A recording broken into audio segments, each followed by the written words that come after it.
بسم اللہ الرحمن الرحیم۔ میرا نام محمد مدنی،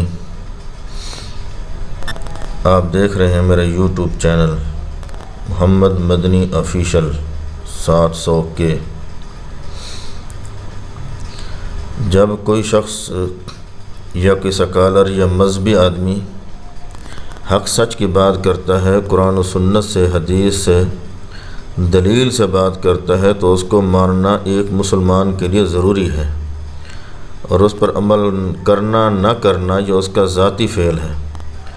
حال ہی میں ڈاکٹر ذاکر نائک پاکستان میں آئے تو ایک فیمیل اینکر پرسن کو انٹرویو دیا۔ ایک سوال کے جواب میں ڈاکٹر ذاکر نائک صاحب نے کہا کہ اگر عورت میک اپ کر کے بن سنور کے انٹرویو لے رہی ہے یا انٹرویو دے رہی ہے، آگے ایک مرد بیٹھا ہے، 20-25 منٹ اس کو دیکھتا ہے تو اس کے دل میں گندے خیالات نہیں آتے تو وہ بیمار ہے، کسی ڈاکٹر کو چیک اپ کرائے۔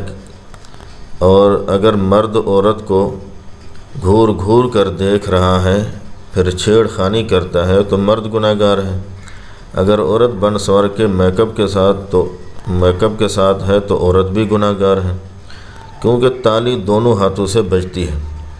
اس بات پر اقرار الحسن کو بہت بڑا غصہ آیا اور اعتراض کیا۔ اس نے کہتا ہے کہ علماء کو یہ فرض نہیں کر لینا چاہیے، جیسے وہ خود سوچتے ہیں ایسے ہی سارے لوگ سوچتے ہوں گے۔ اقرار الحسن نے ڈاکٹر ذاکر نائک پر الزام تراشی بھی کی کہ وہ 20 منٹ تک اینکر پرسن خاتون کو دیکھتے ہیں، ان کے دل میں گندے خیالات آتے ہیں، حالانکہ سب ایسے نہیں ہوتے۔ انٹرویو کے دوران حالانکہ ڈاکٹر صاحب نے اینکر پرسن کو دیکھا تک بھی نہیں، جبکہ ڈاکٹر صاحب نے شرعی مسئلہ بتایا ہے کہ پردہ کرنا مرد کے لیے پہلے ہی فرض ہے، عورت کے لیے بعد میں ہے۔ اس کا مطلب یہ ہرگز یہ نہیں ہے کہ جس کو گندے خیالات آئیں ان پر پردہ کرنا ضروری ہے، اور جن کو خیالات نہیں آتے ان کے لیے پردہ ضروری نہیں ہے۔ لہذا اقرار الحسن کا یہ فلسفہ بالکل غلط ہے کہ بعض کو خیالات آتے ہیں اور بعض کو نہیں آتے۔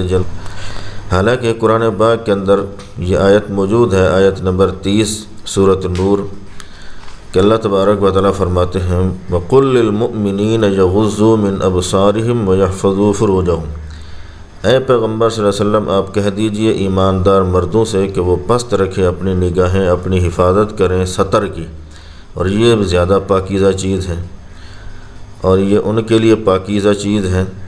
اور عورتوں کو بھی اللہ تبارک و تعالیٰ نے حکم دیا وَقُلْ لِلْمُؤْمِنَاتِ يَغْضُضْنَ مِنْ أَبْصَارِهِنَّ، آپ کہہ دیجئے ایمان والی عورتوں سے کہ وہ نیچی رکھیں اپنی نگاہیں اور محفوظ رکھیں اپنے ستر کو، اور نہ ظاہر کریں اپنی زیب و زینت کو۔ جو محرم ہیں ان کے سامنے تو زیب و زینت اختیار کر سکتی ہیں، جو محرم ہی نہیں ہے، غیر محرم ہیں، ان کے سامنے زیب و زینت کرنا ان کے لیے جائز نہیں ہے۔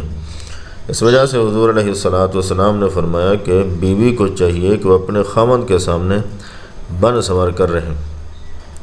اقرار الحسن کو چاہیے تھا کہ حق سچ کا ساتھ دیتے، پردے کا حکم قرآن میں ہے، الٹا اس نے ڈاکٹر ذاکر نائک پر الزام تراشی کی، گھٹیا الزام لگایا۔ اگر عورت کو دیکھ کر اقرار الحسن کو گندے خیالات نہیں آتے تو 3 شادیاں کیوں کر رکھی ہیں؟ اگر کچھ دماغ میں خیالات آئے ہیں تبھی تو شادی کی ہے۔ لہذا پردے کا حکم قرآن و سنت سے ہے، اس پر شکوک و شبہات پیدا کرنا کسی مسلمان کا کام نہیں ہے۔ اللہ تعالیٰ سے دعا ہے کہ اللہ تعالیٰ ہم سب کو سیدھے راستے پر چلائیں، آمین ثم آمین۔